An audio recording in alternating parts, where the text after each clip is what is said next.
কাল বরিশালে যাচ্ছেন বিএনপি চেয়ারম্যান তারেক রহমান। এই বিষয়ে বিস্তারিত জানতে জনসভাস্থল পেলস পার্ক ময়দানে আছেন সহকর্মী অপূর্ব অপু। সরাসরি যাব তার কাছে। অপু, আগামীকাল বুধবার বরিশালে বিএনপি চেয়ারম্যান তারেক রহমান আসতে যাচ্ছেন। তার দীর্ঘ 2 দশক পর বরিশালে আসাকে কেন্দ্র করে এই আগমনকে ঘিরে বিএনপি নেতাকর্মীদের মাঝে একটা উৎসবের রেশ বইছে। বরিশাল বিভাগ জুড়েই 6 জেলা, বিশেষ করে বরিশাল যে 6টি আসন রয়েছে, 6 আসন এবং বরিশাল বিভাগের 21 আসন থেকে বিএনপি নেতাকর্মীরা এই বেলস পার্ক মাঠে আসবে। যে ছবিটি দেখছেন এটি হচ্ছে বরিশালের ঐতিহাসিক বেলস পার্ক মাঠ। এই মাঠেই আগামীকালকে বিএনপির ঐতিহাসিক জনসভা হবে বলে জানানো হয়েছে এবং সেই জনসভাকে ঘিরে এখন শেষ প্রস্তুতিটি চলছে।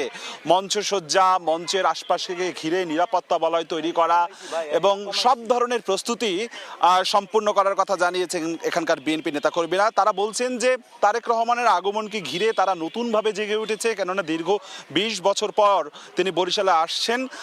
আগামীকালকে এর আগে 2005 সালে তিনি এসেছিলেন তৃণমূলের সম্মেলনে, সেটি বরিশাল স্টেডিয়ামে হয়েছিল। দীর্ঘ বছর পর এক নজর কাছ থেকে বহু মানুষ আসবেন তারেক রহমানকে দেখতে। বিএনপির সিনিয়র নেতারা বলছেন এরই মধ্যে তারা সব ধরনের প্রস্তুতি প্রায় সম্পূর্ণ করে ফেলেছেন। বাকি যতটুকু যা আছে সেটি আজকে বিকেলের মধ্যে বা রাতের মধ্যে সব ধরনের প্রস্তুতি সম্পন্ন হয়ে যাবে এবং বরিশাল বিভাগের 6 জেলা 21 আসন থেকে লাখো মানুষের সমাগম হবে বলে তারা ধারণা করছেন এবং এই বিএনপির জনসভাকে ঘিরে তারা বলছেন যে তাদের মাঝে একটা আনন্দ উৎসব রেশ বইছে এবং সেই সাথে সাথে আগামীকালকে বিএনপি চেয়ারম্যান তারেক রহমানের বক্তব্যকে ঘিরে তারা অপেক্ষা করছেন কি বার্তা দেয়। সেই বার্তা নিয়ে আগামীতে দক্ষিণ অঞ্চলের তৃণমূলের রাজনীতি, বিএনপির সব কিছু তৈরি করবে।